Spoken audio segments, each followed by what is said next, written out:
हो सकता है थोड़ा देना लेना पड़ जाए, वो बात की बात है, दोगे लोगे तो बाद में भी देना लेना पड़ेगा, पर किसी से काम निकालना है डायरेक्ट जाकर पूछो, डायरेक्ट बात करो। पर आप पहले जीजा जी के पास गए, जीजा जी के बाद में फूफा जी के पास गए, फूफा जी के बाद में मामा जी के पास गए, फिर इतनी रिश्तेदारी ढूंढते हुए उनका संबंध किससे, उनकी पहचान किससे, उनका संबंध कहाँ से, तब जाकर आपने उनसे फ़ोन लगवाया, तब ऑफिसर के पास गए। ऑफिसर को गुस्सा इस बात का आया कि तुम जो 4 जनी के पास होके आए हो, तुमने अगर 50,000 रुपये दिया तो उसमें 10-10 हज़ार तो इन्हीं को बांट दिया, फिर मेरे पास बचा क्या? तो उन्होंने कहा फाइल उठा, फाइल को उठाओ यहाँ से, नहीं चाहिए, ले इसका काम बहुत लेट करना।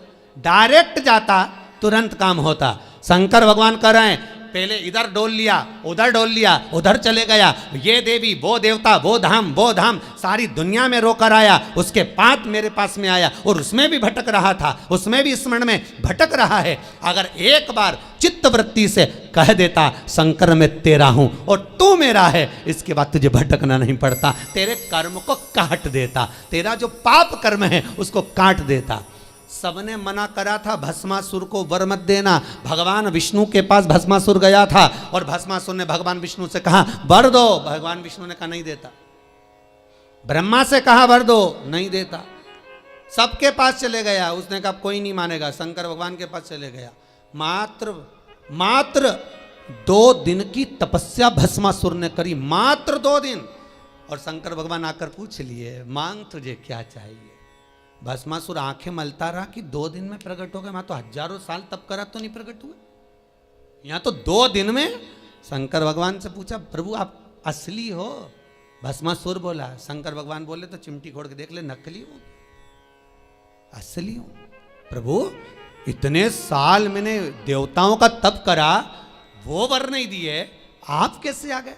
शंकर भगवान बोले तू तो 2 दिन तक तप करा, कहीं का आकर 1 लोटा पानी चढ़ा के चले जाए, 3 बार ताली बजाए, बम बम बोले, हम तो उतने में भी राजी। और यहाँ हमारे ससुर ने तो यहाँ तक दक्ष प्रजापति का सिर कटा था, बकरे का मुख लगा था। बकरा क्या हिंदी में स्तुति करता है? बकरा क्या अंग्रेजी बोलता है? बकरा क्या उर्दू बोलता है? बकरा क्या बोलेगा? बकरा तो एक ही शब्द बोले अब मेरा ससुर जब बोला, मुझे इतना अच्छा लगा कि मेरा ससुर कितनी अच्छी स्तुति कर रहा है, तो शंकर भगवान ने उसी दिन कह दिया जो मेरे मंदिर में आके बम बम बोलेगा मैं समझ जाऊंगा मेरा ससुर आया है। इतनी सरल भाषा शंकर जानते हैं, दुनिया नहीं जान सकती, तो क्यों भटको रे? कभी यहाँ चले गए, कभी वहाँ चले गए, कभी उससे कह दिया, कभी उससे कह दिया, डायरेक्ट शंकर के पास सीधे।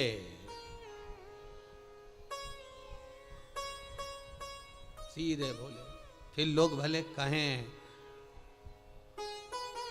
क्या तू मिला जो तू फूलों नि समा, क्या मिल गया ऐसा जो तू फूलों नि समा रहे हो? एक ही मंत्र महान गुरु मेरो समरथ है, समरथ है गुरु अमृत है, मेरो एक ही मंत्र महान कि शिव मेरो समरथ। शंकर समरथ। कौन है जिसने यमराज को मारा? कौन है जिसने यमराज की पुत्री मृत्यु को मारा? केवल एक कालों का काल, महाकाल, दूसरा नहीं हो सकता। अकाल मृत्यु वो मरे जो काम करे चंडाल का, काल उसका क्या बिगाड़े जो भक्त हो महाकाल का। शंकर का भगत का बिगड़ेगा क्या? क्या बिगड़ेगा? शंभु है। भस्मासुर बोले 2 दिन का तप और तुम आ गए सामने? अरे 2 दिन बहुत होते हैं। तुलसीदास जी ने भस्मासुर का चरित्र पढ़ के ही लिखा होगा, आधी में पुनियाद, कि 2 दिन भी मत करो तुम तो आधी घड़ी बहुत, आधी में पुनियाद बहुत, उतना ही बहुत है, उतना बहुत।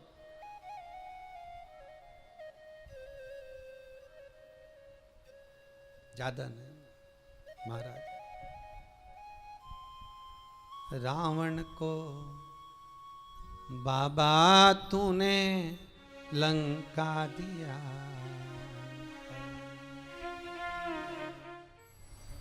करुणा सागर कब करुणा कर जाए, त्रिकालदर्शी कैलाशी अविनाशी शंभु।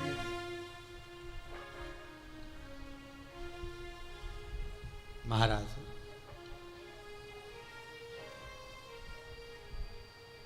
शिव पुराण कह रही है, बुजुर्ग कह रहा है कि हमारे इस पाप कर्म को काटते क्यों नहीं। भगवान कह रहे हैं काटने को तो मैं काट देता, मना नहीं है, पर मृत्यु लोक में अगर आए हो तो थोड़ा सा कर्म का भोग तो भोगना ही पड़ेगा। संपूर्ण जीवन सुखमय हो, खूब डनलफ के गद्दा हो, चकाचक भोजन हो, रोज 56 भोग खाओ, खूब अच्छे से रहो, तो भी दुख तो जीवन में थोड़ा ना थोड़ा तो घेरेगा ही, थोड़ा ना। पहला मंद प्रारब्ध, दूसरा तीव्र प्रारब्ध और तीसरा तीव्रतम प्रारब्ध। दूसरे नंबर का हमारा कर्म, अगर हमने बहुत बेकार कर्म है, हमारे बहुत तकलीफ है, बहुत कष्ट है, बहुत दुख है, शिव महापुराण की कथा कहती है कि सदगुरु की शरण चले जाओ। संत महात्मा जोगी सन्यासी तपस्वी साधक उपासक कोई सदगुरु के पास जाकर निवेदन करो तो कुछ हमारे पूर्व का करा हुआ पाप कटना प्रारंभ हो जाए। हमारा पुराना पाप धीरे धीरे कटे। सत्कर्म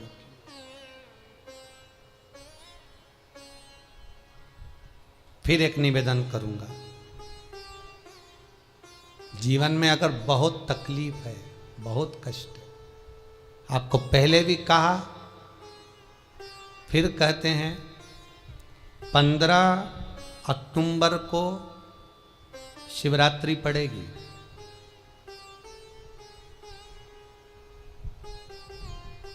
जो माघ महीने में शिवरात्रि पड़ती है उससे भी प्रबल शिवरात्रि 15 अक्टूबर को पड़ेगी। ये शिवरात्रि अधिक मास के महीने की शिवरात्रि है, अश्विन की। 19 वर्ष के 2 बार गैप करने के बाद ये अश्विन का जो अधिक मास आता है, इसके बाद 183 वर्ष के बाद आएगा और 183 वर्ष के बाद फिर इसमें की शिवरात्रि प्राप्त होगी। और 183 वर्ष किसने देखे? कौन ने देखे? और निवेदन करूंगा, अगर जिंदगी में थोड़ी सी तकलीफ है, दुख है, कष्ट है, परेशानी है, तो उस शिवरात्रि को हाथ से मत जाने दो। 15 अक्टूबर वाली शिवरात्रि को आपको पहले भी कहा कि क्या क्या वस्तु भगवान शंकर को हम रात्रि के समय पर चढ़ा दें, जिससे हमारा रोग समाप्त हो जाए, हमारी बीमारी समाप्त हो जाए, हमारे जीवन में सुख समृद्धि लक्ष्मी आ जाए। वो समर्पण का भाव। और शिवरात्रि आने में देरी है, 15 अक्टूबर में भी अभी देरी है, और आपके जीवन में बहुत कष्ट है, बहुत कष्ट। महाराज 5 कमलगट्टे, 5 बेलपत्र तांबे के लोटे में जल भरकर रख लीजिए। सीधे हाथ पर उस कलश को रखो जिसमें 5 कमलगट्टे और 5 बेलपत्र रखिए। श्री शिवाय नमस्तुभ्यम शिव महापुराण का मूल मंत्र है, जैसे भागवत का मूल मंत्र है ओम नमो भगवते वासुदेवाय। शिव महापुराण का मूल मंत्र है श्री शिवाय नमस्तुभ्यम। इस मंत्र का 5 बार स्मरण कर कर आपको जो तकलीफ है उसको हृदय चित्त से धरकर मस्तक से कलश को लगाकर किसी एकांतेश्वर महादेव पर, एकांतेश्वर महादेव मतलब अपने गांव से, नगर से, शहर से जो बाहर खेड़े में हो, बिल्कुल बाहर,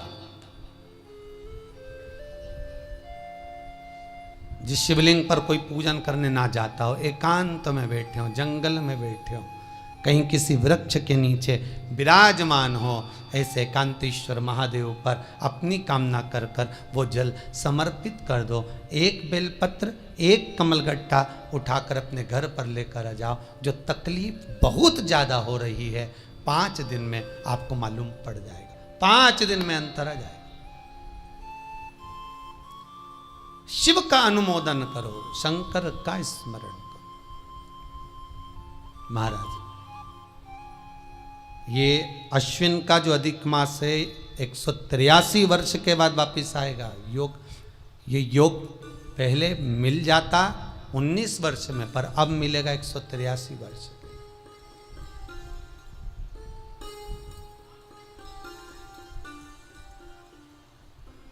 एक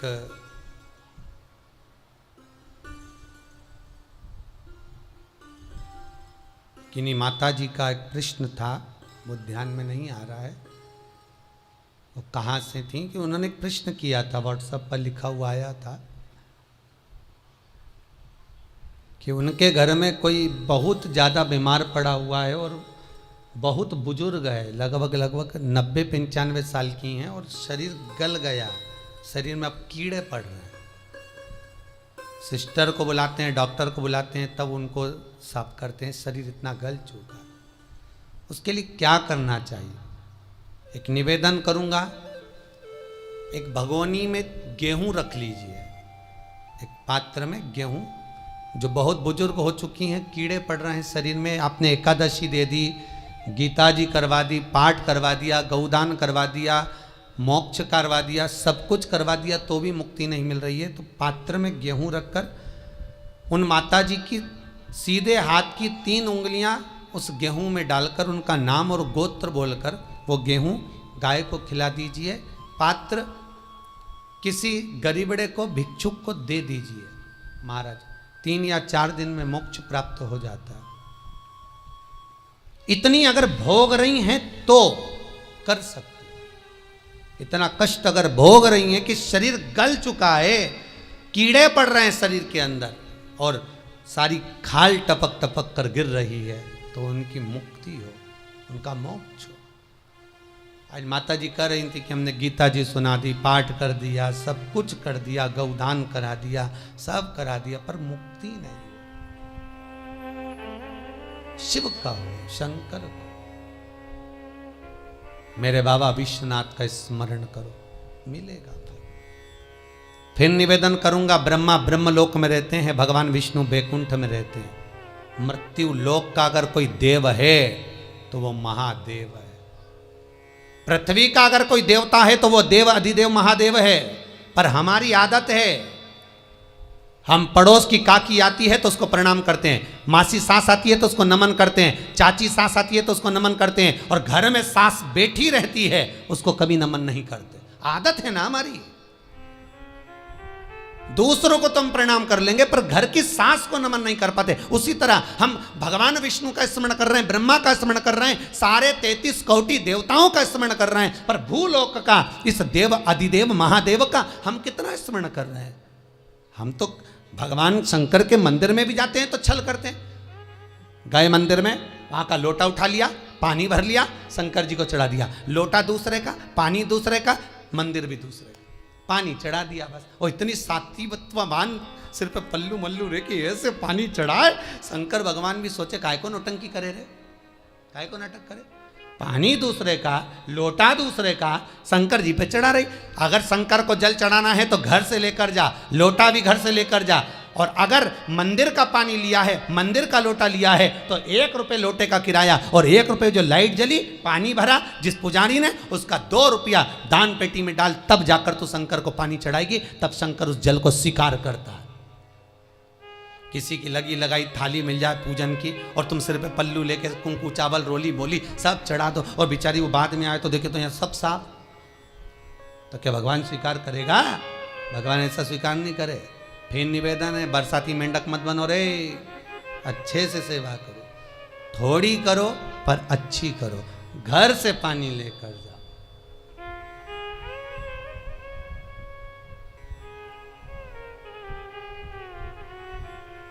कल कोतवाली चौराहे से, हमारे सीहोर के कोतवाली चौराहे से कोई बहन जी आई थी 33 मालपुआ लेके, कहे गुरुजी संकल्प करा दो। हमने कहा पानी लाओ, तो क्या तुम्हारे यहाँ नहीं है? हमने कहा हमारे यहाँ तो कुआं है, लिया। चावल लाओ, तो क्या गुरुजी पूजन मंडप में होंगे ना चावल जरा सा। हमने कहा वापिस घर जाओ, निकलो। कितनी बार भागवत सुनी? राजा बलि के दरवाजे पर वामन भगवान खड़े हैं। राजा बलि वामन भगवान से कहता है प्रभु आपके एक हाथ में छत्र है, दूसरे हाथ में कमंडल है। तो राजा बलि कहता है आपके कमंडल का जल दे दो, मैं संकल्प छोड़ देता हूं। वामन भगवान कहते हैं राजन अगर मेरे कमंडल का जल लेकर तू संकल्प छोड़ेगा तो वो संकल्प मान्य नहीं होगा, तुझे स्वीकृत नहीं होगा। किसी की लगी लगाई थाली में से कुंकू चावल चढ़ा दोगे तो कुछ मिलना है क्या? अरे बोलो तो। विष्णु पुराण में तो यहां तक लिखा है कि किसी का लगा हुआ दिया, किसी का दिया मंदिर के अंदर रखा था, तुमने अपना डब्बा खोलकर बत्ती निकाल कर उसके दिए में रखकर जला दी और सोच रही है कि मैंने खूब बड़ा काम कर दिया, तो उसका तो फल ही नहीं मिला। विष्णु पुराण कह रही है खुद का दिया, खुद की बाती, खुद का दीप अगर जलाती तो फल मिलता। किसी मंदिर में तुम रोज डब्बी लेकर जाओ, बत्ती लेकर जाओ, मना नहीं है, पर उस मंदिर में पहले से 5 दिए, 7 दिए, 11 दिए तुम रख कर आओ तो जलाओ। दूसरे के रखे हुए दिए में 50 बार बाती जला कर आना, उसका कोई फल नहीं मिलने वाला, उसका कोई फल नहीं है हमारा।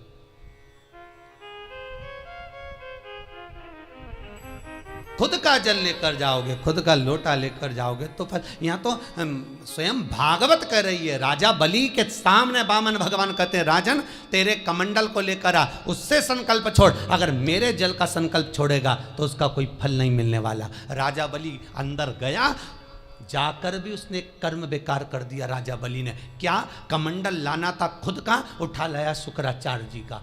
शुक्राचार्य जी का कमंडल उठाकर लाया, इसलिए शुक्राचार्य जी कमंडल के अंदर जाकर बैठ गए, एक आंख लगाकर देखते रहे। जल बाहर नहीं निकलने दिया शुक्राचार्य जी ने कि मेरे कमंडल का जल कैसे निकल जाए भला। फिर भी राजा नहीं माना, तब एक कुसा खींचकर उसकी टोंटी में दी तो शुक्राचार्य जी की आंख फूट गई। शुक्राचार्य जी ने कहा राजा बलि तू जान नहीं पाया, मेरे कमंडल का जल लेकर गया और मेरी आंख फूटी है, मैं तुझे श्राप देता हूं कि तू सत्ता से विहीन हो जाएगा। राजा बलि की पूरी सत्ता चली गई, पूरी सत्ता मात्र कमंडल के जल के कारण चली गई। तो आप अगर दान करने जा रहे हो, आप कन्या दान करने जा रहे हो, आप गौ दान करने जा रहे हो, आप वस्त्र दान करने जा रहे हो, आप मालपुए का दान करने जा रहे हो, आप स्वर्ण दान करने जा रहे हो, तो जल चावल आपका होना चाहिए, संकल्प आपका होना चाहिए, दूसरे का नहीं। इसलिए नैमिषारण्य में जो 108 शिव महापुराण की पोथी बिठाई तो वहां जो संकल्प छूटा आपके घरों में छुड़वाया है, घर के अंदर। और 15 अक्टूबर को जो शिवरात्रि का उत्सव रात्रि को 9:20 से 10:20 पर इसी टीवी चैनल पर जो हम कराएंगे, उसका संकल्प आप अपने घर में बैठकर छोड़ना, यहां नहीं, अपने घर में।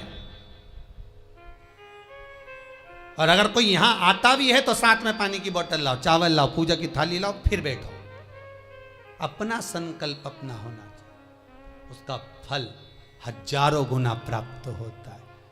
दूसरे का जल, दूसरे का चावल स्वीकार कर लिया, उससे फल की कामना नहीं है हमारा, मिलता नहीं। फिर भले 4 घंटे तक तुम ढोलक बजा बजा के गाओ, तांबा का हंडा में तातो धरा पानी, और नींद आए भोला नवा के रहूंगी, भोले को अपना बना के रहूंगी। शंकर भगवान जी बोले पूरी रात गाए तो भी नहीं आऊं मैं, तो जा गाय को है भोलानाथ।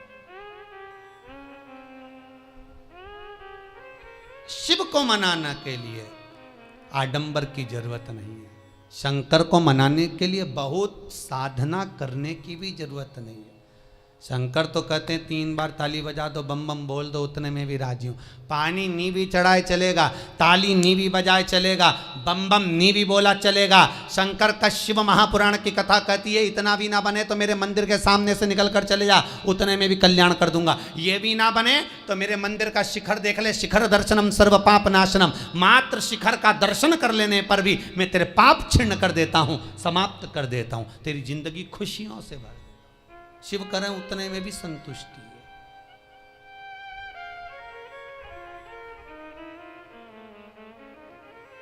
उतने में भी संतुष्टि।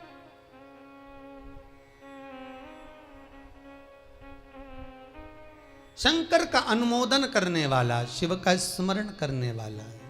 तो अगर मालूम पड़े प्रारब्ध के कारण, कोई कर्म के कारण हमें मिल भी रहा है तो वो समाप्त होगा, वो मिटेगा।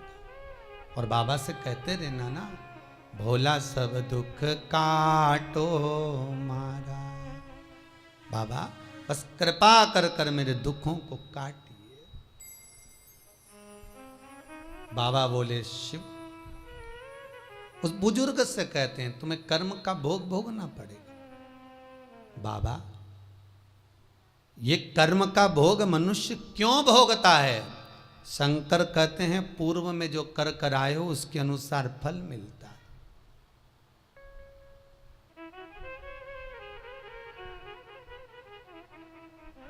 अभी 2 दिन पहले की कथा याद करो। कथा में कहा था खूब भगवान ने धन दे दिया, जिसके घर में 10-10 नौकर लगे और घर का मालिक इतना चड्डा पहनकर, टी-शर्ट पहनकर कुत्ते को छी करा रहा है। कथा में कहा था कि नहीं कहा था?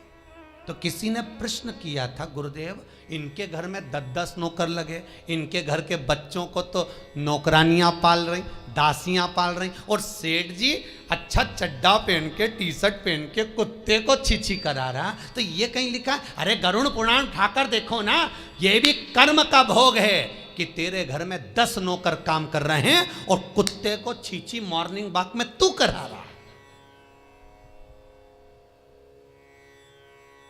तुमने भी देखा होगा रे, जितने लोग टीवी पे कथा सुन रहे हैं, सही बताओ ईमानदारी से, अपनी अपनी स्वीकृति भेजना हो व्हाट्सएप पे जरूर। देखा होगा कि नहीं देखो, सुबह सुबह लोग कुत्ता इतनी शान से घुमाए, कुत्ता इनंग जाए तो वो इनंग, कुत्ता उधर जाए तो वो उधर। हमें ये समझ में नहीं आया कि ये कुत्ते को घुमा रहा है कि कुत्ता इसे घुमा रहा है। वो इधर जाए उधर, उधर जाए उधर, उधर जाए, कहाँ कर। इसलिए निवेदन मत बुरे कर्म कर बंदे, वरना पछताएगा। भगवान की आंखों से तू बच नहीं पाएगा, तू बच नहीं पाएगा। कर्म का भोग भोगना पड़सी पड़ेगा, चाहे रो के भोगो चाहे हंस के भोगो। इसलिए निवेदन है खूब बढ़िया चकाचक खाओ पियो मौज करो, जिंदगी अलमस्त जियो। कितनी भी जिंदगी में दुख आए रोना नहीं, सुखी रहना, मुस्कुराते रहो, क्योंकि आखिरी में जो फोटो टंगेगा वो तो मुस्कुराने वाला ही टंगेगा। तुम भले जिंदगी रो के निकालो, फोटो में तो तुम स्माइल देते ही मिलोगे, माला टंगी रहेगी मुस्कुराते। जित्तों के घर भी जाके देखोगे तो मुस्कुराता हुआ फोटो मिलना है, रोता हुआ किसी का नहीं मिलेगा, भले जिंदगी कितनी भी रो के निकालो। चित्त वृत्ति को लगाओ भजन में, कीर्तन में, स्मरण में। जितना समय गया जाने दो, जो बचा उसको शंकर में लगा दो, शिव में लगा दो। महाराज कर्म का भोग भोगना है, गति प्रारब्ध की। दूसरी जो प्रारब्ध की गति है उसको कहा तीव्र प्रारब्ध। इसके भोग को अगर तुम भोग रहे हो, दुख आया है तो संत सतगुरु की शरण में जाकर कहो, दुख मिटेगा। तीसरा है तीव्रतम प्रारब्ध। इस प्रारब्ध में अगर बहुत ज्यादा दुख आ गया तो कुछ ना करिए, एक काम करो, एकांत में बैठकर शिव का स्मरण करिए। शंकर का भजन।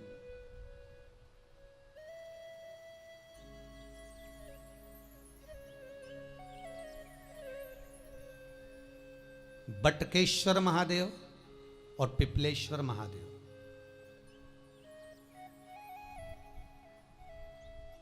पिपलेश्वर महादेव जिस जगह पर दधीची ऋषि की धर्म पत्नी सुवार्च के सम्मुख में दधीची ऋषि के प्राण देवता ले लेते हैं, अस्थियों का कंकाल हो जाते हैं दधीची बाबा। उनकी धर्म पत्नी रोती हुई अपने पेट पर पत्थर मारती है गर्भ को नष्ट करने के लिए। वहाँ शंकर भगवान प्रकट होते हैं पीपल के पेड़ के नीचे। शिव जी का नाम पिपलेश्वर महादेव हुआ। जो बालक पीपल के पेड़ के नीचे जन्मा उसका नाम पिपलाद हुआ। दो महादेव अपनी पुस्तिका में लिख कर रख लो, एक बटकेश्वर महादेव और एक पिपलेश्वर महादेव। अदालत में कोई कार्रवाई चल रही है, अदालत में कोई केस चल रहा है, अदालत में कोई बात चल रही है, नहीं जीत मिल रही, नहीं विजय मिल रही, हार गए, पेशियां लगा लगा कर एक बार बड़ के पेड़ के नीचे बालू मिट्टी का शिवलिंग बनाकर उसकी पूजन करो। पूजन अर्चना कर कर दही 3 चम्मच नाम लेकर चढ़ाओ जिसके साथ केस चल रहा है, और 3 चम्मच दही चढ़ाकर उस दही को उठा लो और रुमाल पर उसके छापे लगा लो, सफेद रुमाल पर। भगवान शंकर की पूजा अर्चना कर कर जल में विसर्जन कर दो बटकेश्वर महादेव का नाम लेकर, और उस रुमाल को घड़ी बनाकर रख लो। अगली पेशी जब हो उसको साथ लेकर जाओ, केस जल्दी निपटेगा, विजय प्राप्त होगी। मात्र 3 सोमवार करिए बटकेश्वर का स्मरण। उसी तरह पिपलेश्वर महादेव, कितनी भी बड़ी जिंदगी में रोग हो, चाहे कैंसर जैसा हो, लीवर हो, किडनी हो, कितना भी बड़ा रोग हो, भगवान पिपलेश्वर महादेव का स्मरण करिए। पीपल के पेड़ के नीचे शंकर भगवान के शिवलिंग का निर्माण कर कर उसकी पूजन अर्चना करिए, उस पर शहद चढ़ाइए। पीपल का वृक्ष, आंवले का वृक्ष, शमी का वृक्ष, बेलपत्र का वृक्ष, ये औषधि पूर्ण है महाराज। डॉक्टर ने कह दिया डायलिसिस कराना जरूरी है, तो एक बार इस शिव महापुराण का उपाय जरूर करना।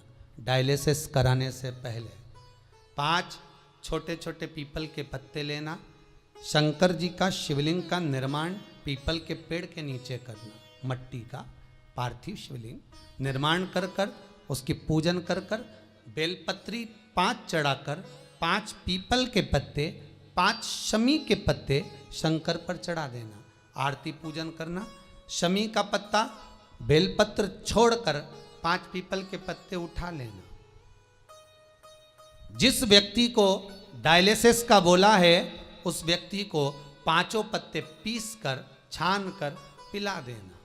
3 दिन बाद फिर जाकर डॉक्टर को चेक करवाना, डॉक्टर डायलिसिस का मना कर देगा, लीवर किडनी अपना काम करना प्रारंभ कर देगा। पिपलेश्वर महादेव की पूजन, पीपल के पत्ते की औषधि जीवन का सुख दे जाती है। तो पिपलेश्वर महादेव सहज नहीं है महाराज।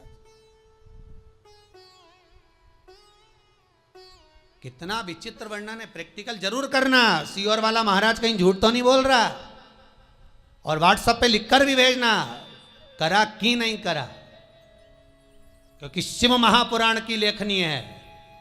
वेद व्यास जी महाराज वर्णन करे, गलत नहीं कर सकते। किसी को बहुत खून निकल रहा है, बहुत एक्सीडेंट हो गया, खून पर खून निकल रहा है, उसको अगर होश है और वो होश में है तो 5 पीपल के पत्ते किसी भी वृक्ष के तोड़कर पिपलेश्वर महादेव का नाम लगकर उसको खिला दो चबा चबा कर, उसी समय खून निकलना बंद हो जाएगा, रक्त बंद।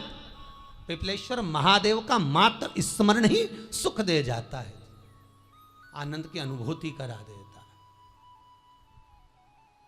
मात्र पिपलेश्वर महादेव। बहुत बड़ा ऑपरेशन कराने जा रहे हो तो उसके 15 दिन पहले पिपलेश्वर महादेव का पूजन कर कर, अर्चना कर कर, भगवान शिव का स्मरण कर कर, पीपल के पत्ते की माला बनाकर हनुमान जी को चढ़ाकर फिर ऑपरेशन के लिए जाओ, जिससे दूसरी बार ऑपरेशन की जरूरत ना पड़े। शरीर का जिसका ऑपरेशन है वो अच्छा हो जाए। श्रेष्ठ पिपलेश्वर महादेव। भगवान शिव ओघड़ दानी संग